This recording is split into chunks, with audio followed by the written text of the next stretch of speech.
সাম্প্রতিক সামাজিক যোগাযোগ মাধ্যম ফেসবুকে এই মেয়েটির ছবি ব্যাপকভাবে ভাইরাল হয়ে গিয়েছে। অনেকে সিম্পিতে নিয়ে কান্নাকাটি আবেগঘন স্ট্যাটাস দিচ্ছেন। আসলে এর পিছনে রহস্য কী সেটা আপনাদের জানা দরকার। মেয়েটার নাম হচ্ছে তাসনিন সারা বা রনি। তাসনিন নামও অনেকে চিনে। তার স্বামীর নাম হচ্ছে রনি।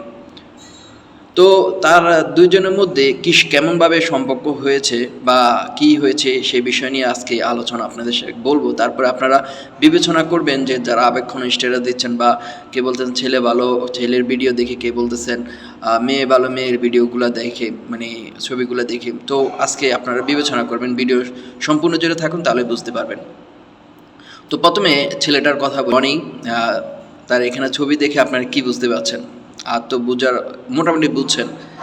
তো তারপর তার দুটি বিয়ে হয়েছে আগে, দুটি স্ত্রী রয়েছে। থাকা সত্ত্বেও এই রনি তাসনিন মেয়েটিকে বিয়ে করেন। এতটুকু পর্যন্ত একটু থামেন, মেয়েটার সম্পর্ক বলি। মেয়েটা আগেও নাকি ২-৩টি বিয়ে হয়েছে, সন্তানও রয়েছে। ও আবার রনি কিন্তু ৭টি সন্তানও রয়েছে ওই দুই পক্ষের মিলে। আর এখান দিয়ে এই মেয়েটি রনি তাসনিন, তারও কিন্তু আগের সংসারে একটি মেয়ে রয়েছে। তো সব মিলে দুইজনে কিন্তু আগে ২-৩টা করে বিয়ে করেছেন। তো কিভাবে তাদের সম্পর্ক হয়েছে? রনির ঢাকা বিভিন্ন জায়গায় তার বোকরা দোকান রয়েছে, আরবিক বোকরা যেই শপটি রয়েছে। তো এই রনি তাসনিন মেয়েটি লাইভ করতেন ফেসবুকে বিভিন্ন প্রোডাক্টসের। তো এভাবে পরিচয় হয়। তারপর অফার করে যে আমার দোকানে এসে তুমি এখানে লাইভ করো, কথাবার্তা বলো। তারপরে সে এক পর্যায়ে রনি তাসনিন মেয়েটি তার দোকানে আসেই লাইভ করে। সেখান থেকে তাকে প্রস্তাব দেয়, প্রেম থেকে বিয়ে।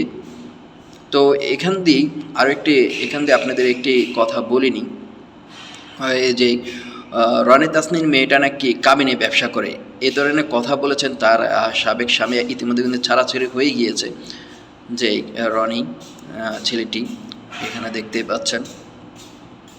তো এই বিষয় নিয়ে সে কিন্তু বলেছেন না, আমি কোনো কাবিনে ব্যবসা করি না। আমার কাবিনে রনির সাথে বিয়ে হওয়ার সময় কিন্তু ৫ লক্ষ টাকা কাবিনে হয়ে বিয়ে হয়েছে। আমার যদি কাবিনে ব্যবসা থাকতো তাহলে আমি ১০ লাখ ২০ লাখ টাকা কাবিন করতে পারতাম।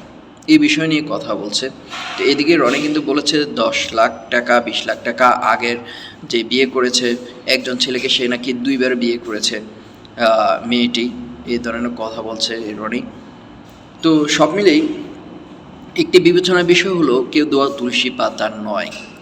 কেন এই কথাটি বলছে আপনি দেখুন, চিন্তা করুন। এও আগে ২-৩টা বিয়ে করেছে, জানেই শুনেই কিন্তু সে আবারও বিয়ে করেছে মেয়েটা। তার দুটি স্ত্রী রয়েছে, দুটি স্ত্রীর মধ্যে ৭টা সন্তানের রয়েছে। সব কিছু জেনে শুনে বিয়ে করেছে। আবার তার মেয়েটা সন্তানও রয়েছে, সন্তান থাকা আগেও ২টা বিয়ে করেছে। এইগুলো জেনে তো এই রনি তাকে বিয়ে করেছেন। বিষয়টা কেমন নয়? তো এদিকে রনির দাবি হচ্ছে সে নাকি তার সাথে বিয়ে হওয়ার পরও ওই আগের যে স্বামীগুলো আছে তাদের সাথে সম্পর্ক হাতে নাতে ধরে সে কয়েকবার ক্ষমা করে দিয়েছে। তো আমার এখন এই বিষয়গুলো কথা হচ্ছে, আপনারা যদি আপনাদের যদি ভালো না লাগে, ছাড়াছাড়ির একটি বিষয় আছে, কিন্তু আপনি কারো গায়ে হাত দিতে পারেন না। ইতিমধ্যে কিন্তু আপনারা সামাজিক যোগাযোগ মাধ্যমে ছবিগুলো দেখতে পেয়েছেন। কমিউনিটি গাইডসের কারণে আমি ছবিগুলো দিচ্ছি না। এমনি এখন তো বুঝে ফেলছেন এখানে ছবিগুলো দেখার পর। অনেকেই কিন্তু সিম্পিতি কাজে লেগে অনেক ভিডিও ছবি আপলোড করতেছেন, কথা বলতেছেন। ভাই তারা দুইজনেই কিন্তু দুইজনকে জেনে শুনে বিয়ে করেছেন। এই ঘটনা কিন্তু আরও ৫ থেকে ৬ মাস আগের ঘটনা। এখন সামাজিক যোগাযোগ মাধ্যমে এসে ভাইরাল হয়েছে মেয়েটি বিচার চাচ্ছে। হ্যাঁ, আমিও চাই যে শাস্তি হওয়া দরকার, কারণ এইভাবে একজন মানুষকে আঘাত করতে পারে না। চেহারা তো পুরাই দেখছেন মেয়েটার, এখান দিয়ে পুরা শেষ করে ফেলেছে। এটা আশা করি না আপনাদের ভালো লাগে না, আপনারা বিয়ে করে ফেলেন। কিন্তু আমি একটি কথা বলবো, আপনার সন্তান আছে, সন্তান থাকার পরও আপনারা কীভাবে এই ধরনের সিদ্ধান্ত নেন যে ২-৩টা বিয়ে না, কেমন জানি নয়। হ্যাঁ, ইসলামিক অনুযায়ী ৪টে বিয়ে করতে পারেন, তবুও কেমন না? এখন আপনাদের বিবেচনায় কমেন্ট বক্সে কে ভালো